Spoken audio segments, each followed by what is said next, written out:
지금 우리가 공부하고 있는 것은 그리스도의 신분이에요. 그리스도의 신분에는 두 가지가 있다. 하나는 비하의 신분이 있다. 그거는 낮아짐의 신분이라는 거예요. 하나님이 그 영광을 버리시고 세상에 내려오셔서 우리의 죄짐을 담당하셨다.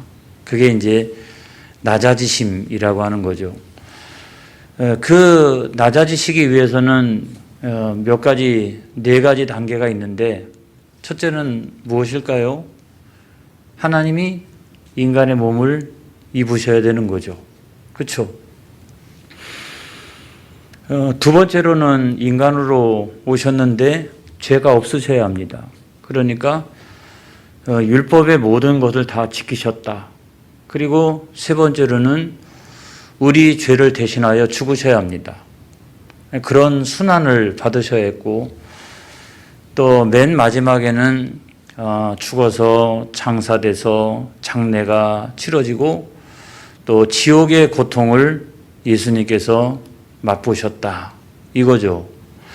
우리가 지난 시간까지 같이 공부한 내용이 이거예요. 그런데 오늘 우리가 함께 공부하려고 하는 것은 이 승기의 신분에 대한 거예요. 다시 말하면 하나님이 인간이 되셔서 죄짐을 담당하셨지만 그 원래의 자리로, 원래의 자리인 성자 하나님의 자리로 돌아가시는 것을 말하는 거예요. 이렇게 올라가시는 걸 말하는 거예요. 그래서 높아지시는 신분이다. 그렇게 말씀드릴 수가 있는데,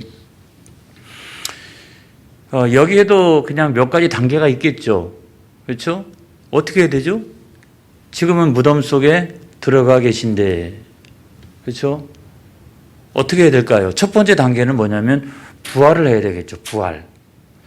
그 다음에는 승천을 해야 되겠죠.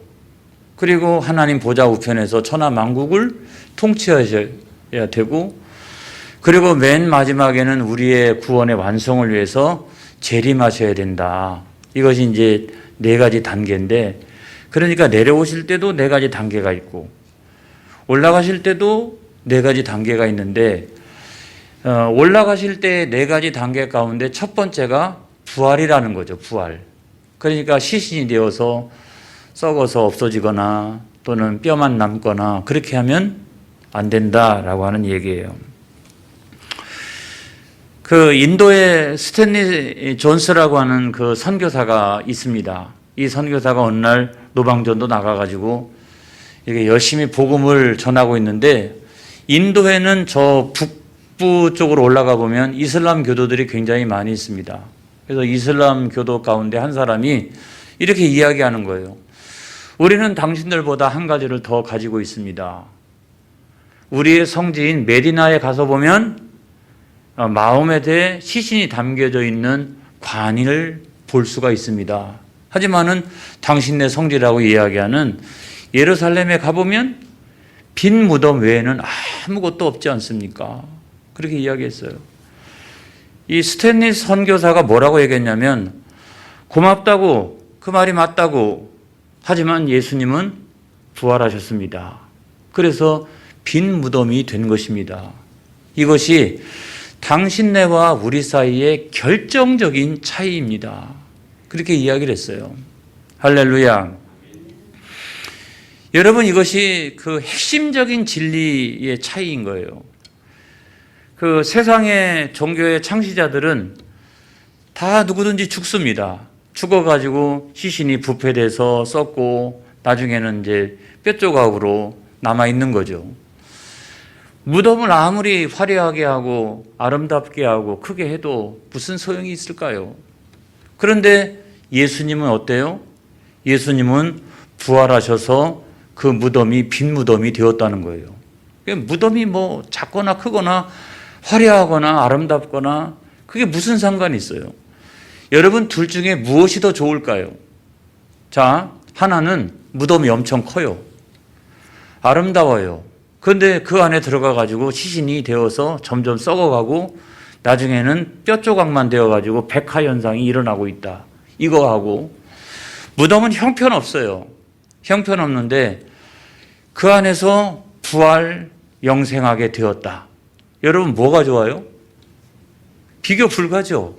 이거는 뭐 질문할 필요성도 없는 거죠. 그렇기 때문에 어떤 의미에서 얘기해 보면 우리 기독교는 비교 불가해요. 죽음을 극복한 종교죠. 생명의 종교죠. 우리는 부활의 종교라고 말할 수 있어요. 여러분, 한 몇십 년 전에 인도에서 석가모니의 뼈 조각이 발견됐다라고 해가지고 난리가 났어요. 인도 당국도 난리가 나고, 그 다음에 뭐 동남아시아 이쪽에 보면은 불교 국가가 얼마나 많습니까? 이 불교 벨트가 이렇게 인도부터 시작해가지고 옆으로 쭉 이어져서 방글라데시를 지나서 미얀마, 태국, 이 동남아는 거의 전부죠. 그죠? 말레이시아나 이 밑쪽 인도네시아만 빼고서. 그리고 그게 또 위로 올라오면 일본, 우리나라 이런 쪽에 영향을 미쳤어요. 근데 아무튼 그것이 발견됐다고 해가지고 이제 큰 행사도 열고 무슨 관을 만들어가지고 거기다가 안치를 하고 사람들이 그냥 그 앞에 와서 엎드리고 어떤 사람은 막 울부짖는 이런 사람들도 있었어요. 대단했죠, 여러분. 근데 만약에 우리 기독교에서 예루살렘의 아리마대 사람 요셉의 무덤에서 예수님의 뼈가 발견됐다라고 하면 어떻게 될까요? 우리 기독교는 망하는 거예요. 우리 기독교는 끝나는 거예요. 막 난리를 치고 막 좋아라고 막 울부짖고 여러분 그렇게 할 게 없어요. 우리 기독교는 끝난 거예요. 왜냐하면 우리 기독교는 부활의 종교이기 때문에 그렇다. 예수님께서는 부활하셨습니다. 그리고 그 부활하신 예수님을 믿는 모든 사람들은 다 한결같이 예수님처럼 부활하게 될 거예요. 이걸 여러분 믿으시기를 주님의 이름으로 축원합니다. 그러니까 이게 완전히 진리의 차이도 있고 종교 자체가 가지고 있는 본질적인 차이가 거기 있는 거예요.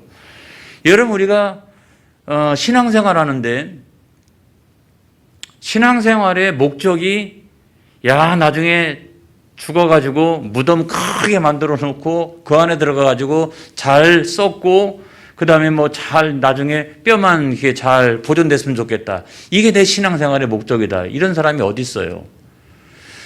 우리가 가지고 있는 신앙생활의 본질적인 목적은 썩어지는 데 있는 게 아니에요, 여러분. 부활 영생이 있기 때문에 우리는 신앙생활 하는 거예요. 할렐루야. 안 그래요? 그래서 사실은 우리가 가끔은 신앙생활하는 내 본질적인 목적이 뭐냐? 이거를 질문해 봐야 돼요. 세상에도 잘 되고 해가지고 나중에 무덤 크게 하고 그 안에 쑥 들어가가지고 잘 썩어지고 그게 무슨 의미가 있어요? 우리가 신앙생활하는 가장 중요한 목적은 부활 영생에 있는 것입니다. 할렐루야. 이거를 믿으시기를 주님의 이름으로 축원합니다. 근데 그런 부활의 증거가 어디 있느냐? 당연히 이제 부활의 증거는 성경에 있죠. 구약의 예언 가운데도 있습니다. 구약의 예언에 예수님 오시기 전 한 1000년 전 정도, 1000년 이상 거기 보면은 다윗이 이와 같이 예언하는 장면이 나와요. 시편 16편 10절에 있는 말씀. 다 같이 읽어보겠습니다. 시작.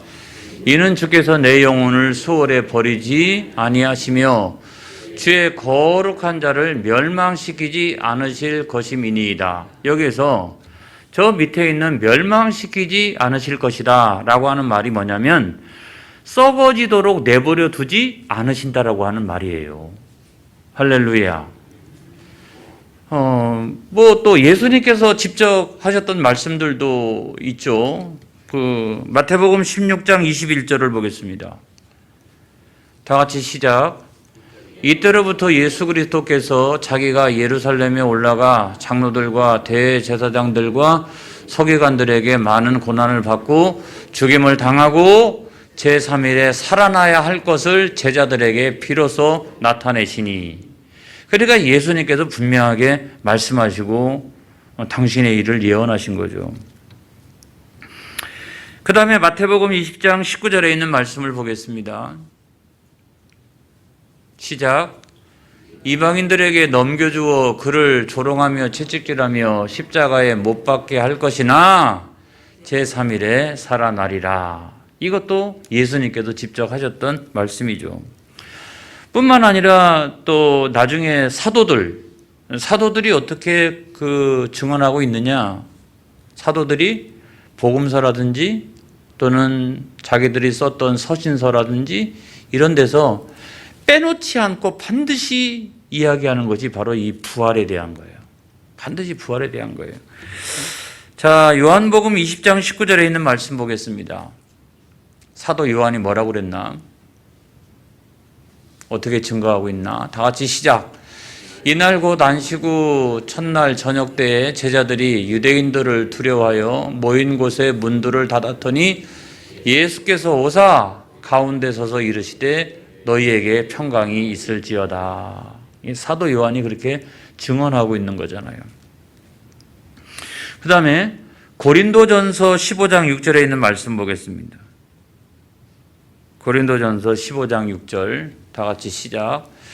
그 후에 500여 형제에게 일시에 보이셨나니 그 중에 지금까지 대다수는 살아있고 어떤 사람은 잠들었으며, 그러니까 예수님께서 부활하신 것을 500의 형제가 보았다라고 하는 거죠. 이거를 이제 분명하게 그 사도 바울이 이렇게 다 증언하고 있는 그와 같은 내용들이고, 그 다음에 또 보면은 순교자들, 예수님의 제자들은 뭐 대부분 다 순교의 길로 갔습니다. 근데 여러분, 사람이 자기의 목숨을 내어놓고 무엇을 믿는다라고 하는 것은 간단한 문제가 아니잖아요. 자기 생명을 걸 정도가 되면은 분명한 사실이 아니고서는 누가 거기에다가 생명을 걸 수 있겠어요. 자, 사도행전 4장 33절. 사도행전 4장 33절 시작. 사도들이 큰 권능으로 주 예수의 부활을 증언하니 무리가 큰 은혜를 받아 그랬어요. 사도행전에 보면은 사도들이 나가가지고 무엇을? 부활을 증언했다는 거예요. 생명을 내걸고. 그 다음에 사도행전 7장 55절을 보겠어요. 다 같이 시작. 스데반이 성령 충만하여 하늘을 우러러 주목하여 하나님의 영광과 및 예수께서 하나님 우편에 서신 것을 보고. 자, 이 순교 직전이죠, 그렇죠? 순교 직전인데 예수님께서 부활하셔서 승천하셔서 하나님 보좌 우편에 계신 것을 보았다라고 하는 거예요. 다시 말하면 부활의 확증이 있는 거예요. 부활의 확증. 그런 부활의 확증이 있으니까 뭐 돌에 맞든 아무튼 어떻게 죽든 그거를 다 감당할 수가 있었던 거예요. 예수님의 제자들, 사도들도 막 거꾸로 그다음에 X자형으로 십자가형에 처해지고 그렇게 순교를 당했지만 다 부인하지 아니하고 그 사실을 인정하고 끝까지 복음을 전할 수 있었던 이유가 뭐냐? 내가 부활하신 주님을 만났기 때문에 그러잖아요. 부활의 신앙을 가지고 있었기 때문에 그렇다.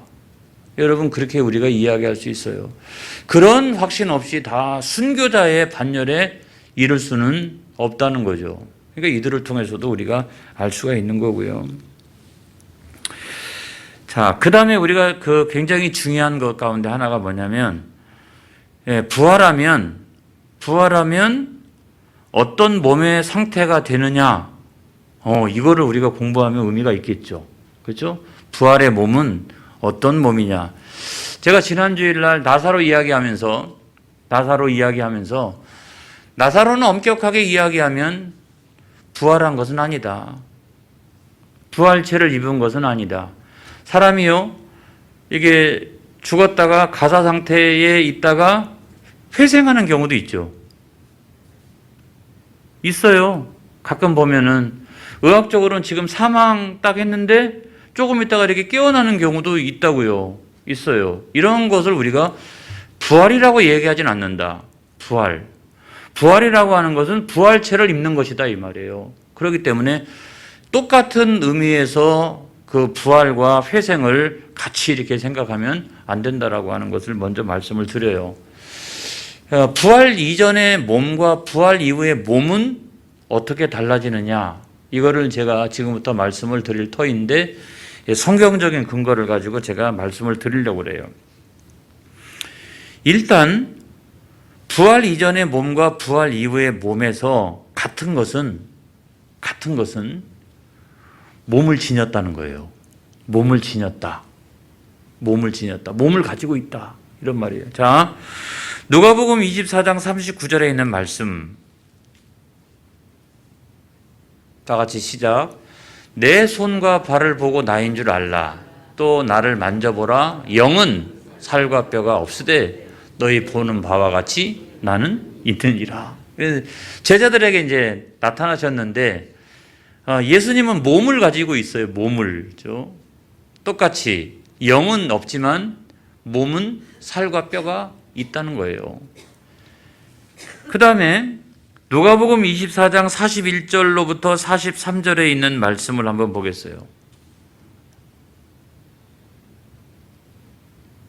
다 같이 시작.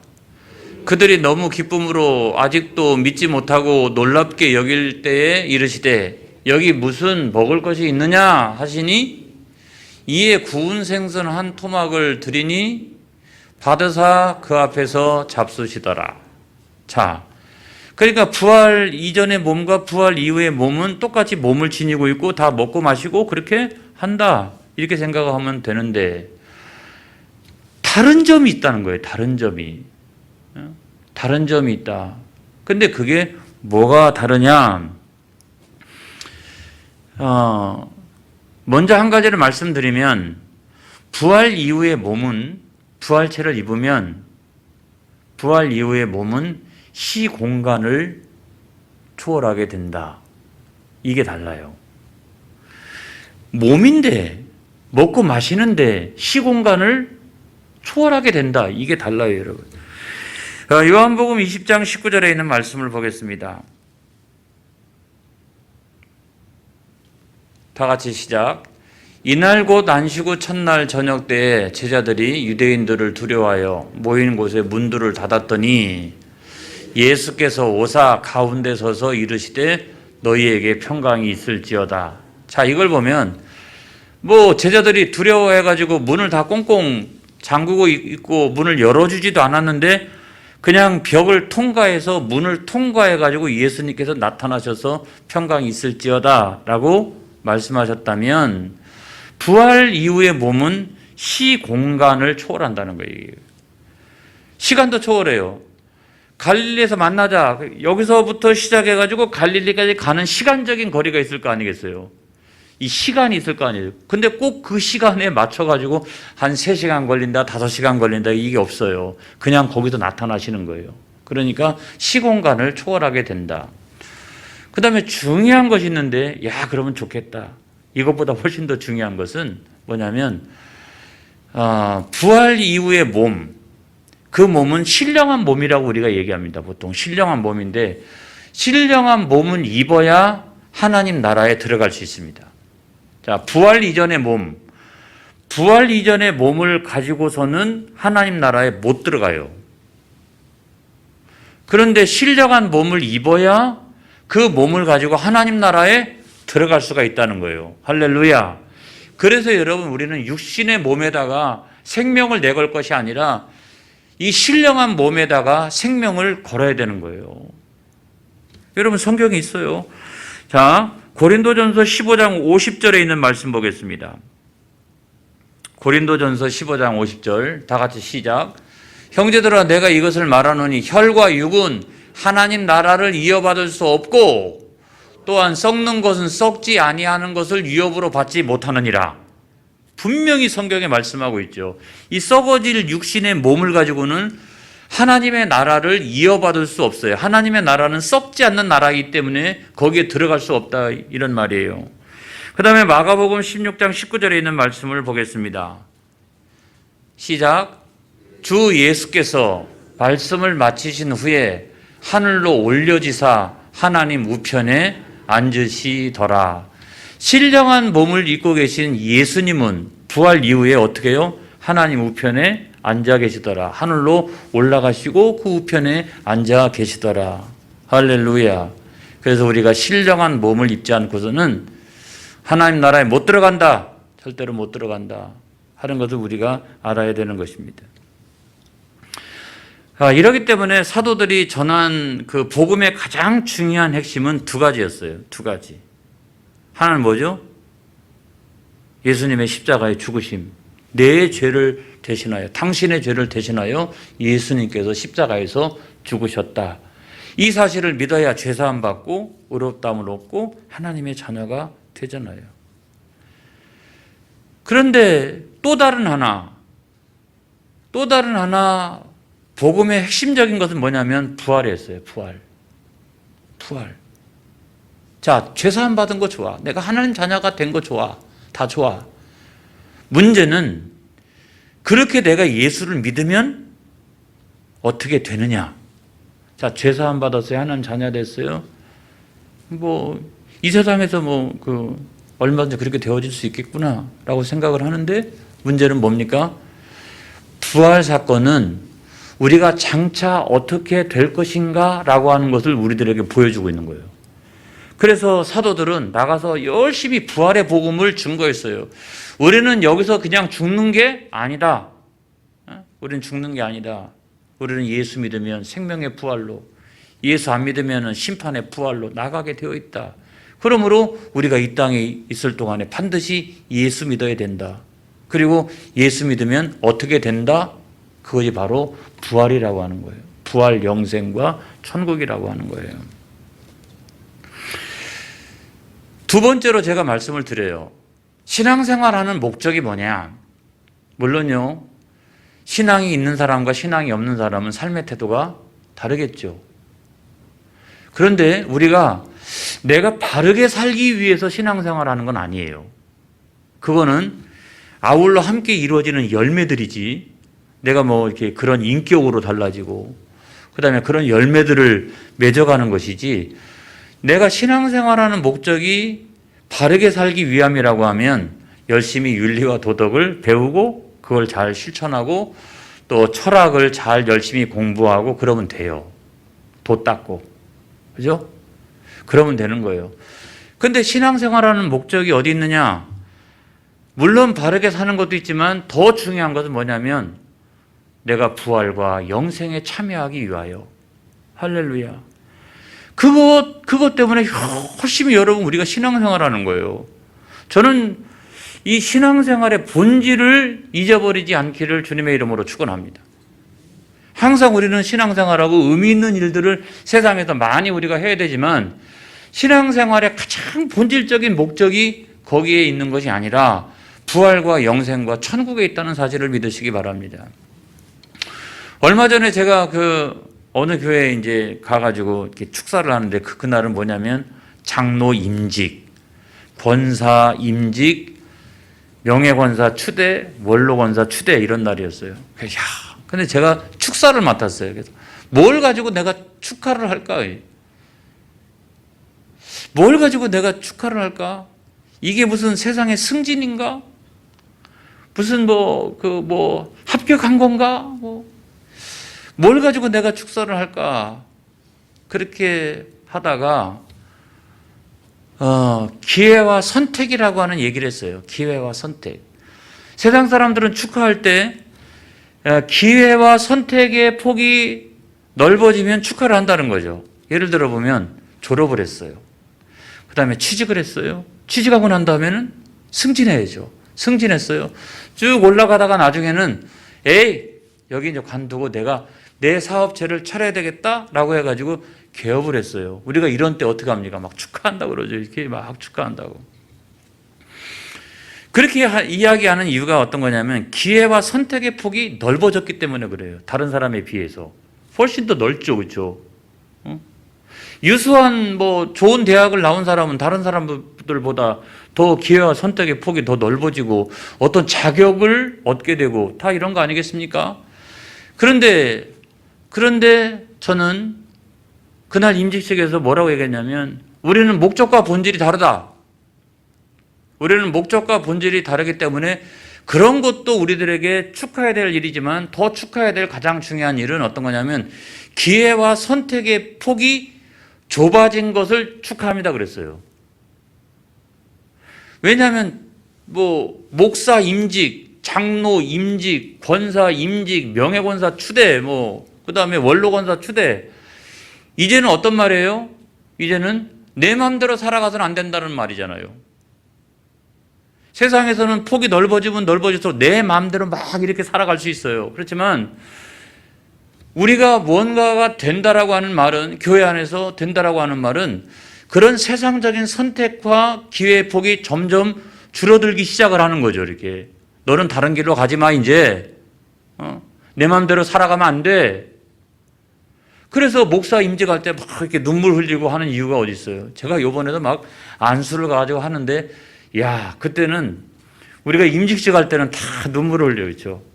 막 권사님 임직한다고 했는데 아무튼 너무 좋아서 눈물을 흘리는 건지, 아니면 그 순간이 너무 막 이렇게 엄중하니까 눈물을 흘리는 건지, 장로님들도 마찬가지로 눈물을 흘리시고, 명예권사 추대 그 다음에 그 원로권사 추대는 안수는 안 하는 거니까 그래도 막 눈물을 흘리고 이래요. 그래서 제가 그랬어요, 속으로. 그 마음이 변치 않기를. 그 마음이 변치 않기를. 근데 그렇게 우는 이유가 어디 있습니까, 여러분? 기회와 선택의 폭이 점점 좁아지면서 이제는 나 하나님의 일꾼으로 살겠습니다, 이런 거 아니겠어요? 그리스도 예수의 좋은 군사로 살겠습니다, 이런 거 아니겠습니까? 담임 목사의 좋은 동역자로 내가 살겠습니다, 이런 거 아닙니까? 이런 거잖아요. 이런 거를 다짐하고 결단하고 하는 거잖아요. 난 앞으로 이렇게 살기로 했다, 이렇게. 기회의 폭이 좁아지는 거잖아요. 여러분, 제가 무슨 말씀을 드리려고 하느냐, 우리가 신앙생활의 목적이 썩어지는 데 있지 않다는 거예요. 썩지 아니할, 그래서 육의 몸에다가 내 평생을 투자할 게 아니라 썩지 아니할 이 신령한 몸에다가 내 삶 전부를 투자해야 되는 거예요. 할렐루야. 우리는 그런 길을 가겠노라. 나는 그 길을 결단했노라 라고 하는 것이 뭐냐면 뭔가를 임직하게 되고 신앙생활의 길을 가는 이유가 거기 있어요. 그러면 나머지는 주님께서 이 모든 것을 더하여 주시리라, 이런 거 아니겠어요? 근데 이 본질이 여러분 잘못되면 큰일 난다는 거예요. 자, 마지막으로 부활의 몸에 대해서 이제 좀 예민한 문제를 제가 말씀을 드리려고 합니다. 자, 신령한 몸을 입게 되면 몸의 변화가 일어나는데, 몸의 변화가 질적인 변화가 일어나요. 자, 질적인 변화. 뭡니까? 어떤 사람은 너무 겸손하게 생겼어요. 그리고 아니면 장애가 있어요. 그런데 나중에 이와 같은 신령한 몸을 입게 되면 어떻게 되느냐? 여러분, 온전해집니다. 내가 막 이게 나이가 들고 막 늙었어요, 이게. 근데 우리 교회 교우들은 연세가 많으셔도 참 이렇게 좋아 보이세요. 그런데 아무튼 나중에 신령한 몸을 입게 되면 어떻게 되느냐? 가장 온전한 상태가 된다는 거예요. 가장 온전한 상태가. 그 다음에 아주 재밌는 말씀이 있죠. 마태복음 22장 30절. 자, 이게 아주 예민한 본문인데 다 같이 한번 읽어보겠습니다. 시작. 부활 때는 장가도 아니 가고 시집도 아니 가고 하늘에 있는 천사들과 같으니라, 이랬죠. 자, 나중에 이제 부활해가지고 우리가 이제 천국에서 우리가 같이 지내는데 거기서 남자와 여자가 의미가 있을까요? 거기서도 여자 하고 싶어요? 거기서도 남자 하고 싶어요? 나는 죽었다 깨나도 나는 거기서도 난 남자 할 거야, 나는. 난 여자 안 해, 나는. 저기서 시집도 안 가고 장가도 안 간다라고 하는 말은 여러분, 시집 가고 장가 가는 것이 의미가 없다라고 하는 정도가 아니에요. 거기서는 여자와 남자가 별로 중요하지 않아요. 그러니까 여자와 남자라고 하는 그 육신적인 몸의 성별이 없어져요. 처음 들었죠? 그게 의미가 없어요. 그리고 어떻게 되느냐? 하늘에 있는 천사들과 같이 된다는 거예요. 그러면은 우리가 거기 올라가 가지고 내 남편, 아버지 이렇게 다 만약에 만나게 된다. 그럼에도 불구하고 다 알아보게 돼 있는 건 뭐냐면, 자, 질적인 변화가 일어난다라고 해서 존재 자체가 달라지는 건 아니라는 거예요. 나는 나예요, 그냥. 이게 성별이라든지 그다음에 얼굴은 가장 그 완전한 형태로 그다음에 장애 다 없어지고 그런 형태로 그래서 여기 성경에 저기 보면 하늘에 있는 천사들과 같으니라 가장 영광스러운 상태가 된다는 거예요. 그런데도 나는 나예요. 내가 나예요. 해가지고 만약에 거기서 우리 뭐 먼저 믿다가 죽은 누구를 내가 만난다 뭐 그렇게 된다 할지라도 그 본질이 바뀌는 건 아니에요. 근데 거기서도 나는 꼭 남자요. 나는 거기서 여자요. 이런 성별의 의미가 전혀 없어진다는 거예요. 그래서 여러분 그때가 되면 신령한 몸이 될 줄로 믿습니다. 할렐루야. 그때는 천사들과 같이 가장 영광스러운 존재가 될 줄로 믿습니다. 할렐루야. 그때 그 자리에 있는 게 누구다? 나다. 할렐루야. 오늘 처음 듣는 분들도 아마 있으리라고 생각을 합니다. 오늘 이 말씀이 저와 여러분에게 큰 은혜가 되고 그 나라와 그 부활 영생을 소망하며 신앙생활하는 저와 여러분 되시기를 축복합니다. 축복합니다. 기도하겠습니다.